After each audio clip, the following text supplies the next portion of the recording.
Bienvenue sur la chaîne YouTube de Midnight on Campus. Ici on va parler de sport universitaire et lycéen américain, mais cette fois-ci on le fait en vidéo.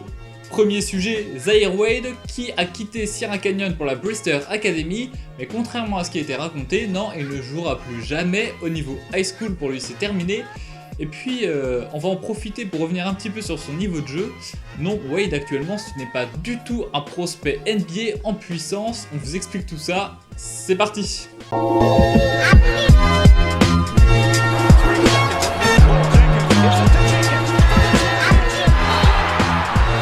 Zaire Wade a réalisé son année de terminale au lycée de Sierra Canyon, c'est un lycée situé à Los Angeles, fondé par des stars pour des stars. Dans le board des fondateurs, on retrouve notamment Will Smith, et parmi les alumni, il y a Marvin Bagley, qui joue maintenant aux Kings de Sacramento en NBA, mais aussi les fils de Scottie Pippen, de Kenyon Martin, et parmi les plus grands cerveaux américains, Kylie et Kendall Jenner par exemple. Il y a un an, Zaire Wade il était uniquement connu pour être le fils de Dwyane Wade. Il sortait de 3 ans dans 2 lycées différents, un à Chicago, un à Miami, tout simplement parce qu'il suivait son père qui changeait de club en NBA, et il avait un gros besoin d'exposition. La visibilité, c'est exactement ce que lui offrait Sierra Canyon. Des matchs sur la télévision nationale contre les meilleurs lycées du pays, il pouvait pas rêver mieux. Malheureusement, il s'est blessé dès le début de saison, il n'a pas réussi à intégrer les rotations et les chaussures de basket, elles lui ont juste servi à l'échauffement. Et c'est exactement ce qui l'a poussé à quitter Sierra Canyon pour aller à la Brewster Academy. Et c'est là que tout le monde s'embrouille. La Brewster Academy c'est un lycée, c'est vrai, mais pas au même titre que Sierra Canyon par exemple. En fait c'est ce qu'on appelle une prep school, c'est-à-dire un établissement d'élite qui coûte une fortune et qui offre une exposition incroyable à tous ses athlètes. Pour les meilleurs, ils vont profiter d'infrastructures de dingue à en rendre jaloux les clubs de Jeep Elite. Mais le système est un petit peu complexe et fumeux, certaines d'entre elles n'ont ni gymnase ni salle de classe et existent uniquement administrativement. Si vous voulez en apprendre plus, on a écrit un article qui vous permettra de tout comprendre, je vous ai mis le lien dans la description. En bref, on peut dire que la Brewster Academy est une high school, mais Wade était en terminale cette année, donc pour lui le lycée c'est terminé. Aux États-Unis, une fois qu'on a obtenu son diplôme, une fois qu'on est bachelier, on a le choix entre partir à l'université, travailler ou réaliser ce qu'on appelle une 5e année au niveau high school qui est en fait une année post-bac, ça s'appelle une post-graduate year. Cette année-là, elle permet soit aux étudiants d'acquérir des crédits supplémentaires pour atteindre la faculté de leurs rêves, soit pour les sportifs, c'est une année de transition entre le lycée et la fac. Donc Zaire Wade va rejoindre la Postgraduate Team de la Brewster Academy. Si on veut comparer au système français, je pourrais être étudiant en BTS dans un lycée, mais je ne pourrais pas concourir au championnat UNSS avec les lycéens. Par contre, je pourrais avoir mon équipe avec les BTS et on pourrait concourir dans un championnat post-bac. C'est possible. Aux États-Unis, c'est exactement la même chose. Alors pourquoi ce choix ? Tout d'abord, c'est important de le noter, une post-grad year, ça n'influe pas sur l'éligibilité à l'université, donc Wade pourra bien jouer 4 ans à la fac. La deuxième raison, c'est la visibilité. La Brewster Academy, c'est une machine à envoyer des joueurs en première division universitaire. Zaire Wade, il n'a quasiment pas joué de son année à Sierra Canyon, et s'il a reçu quelques offres de faculté, c'était des petites universités, et Wade, il a l'ambition d'aller en NBA.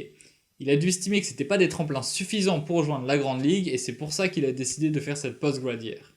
Mais la visibilité, elle n'est rien sans niveau de jeu, et c'est là l'intérêt de la prep school. Wade, il va pouvoir jouer contre des athlètes de 18 ans qui sont tous concentrés uniquement sur le basket, et puis surtout, si le calendrier le permet, il va peut-être affronter des junior college ou des D2 ou des D3 universitaires. Donc le niveau de jeu sera forcément meilleur qu'en high school, et ce sera rugueux, intense, il y aura pas mal de compétitions, et il faut pas se mentir, les meilleurs prospects de sa génération sont déjà partis en première division universitaire. Donc si Wade performe, ce sera très bien vu, mais attention aux erreurs, ça peut coûter très cher.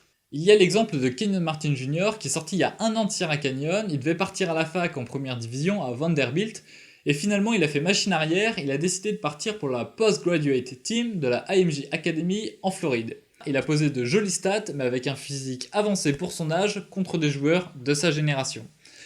Résultat, les scouts sont un petit peu inquiets, ils doutent de sa capacité à évoluer au plus haut niveau, il s'est quand même présenté à la draft pour 2020, malheureusement il y a peu de chances qu'il soit parmi les 60 appelés.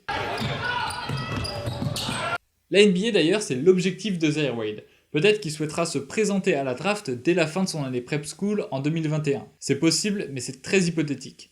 S'il le fait, en tout cas, c'est un gros risque. Il y a quelques joueurs qui ont été sélectionnés comme ça, sans passer par l'université. Jalen Lecque, Todd Maker par exemple. Mais eux, ils étaient tous considérés parmi les meilleurs lycéens de leur génération.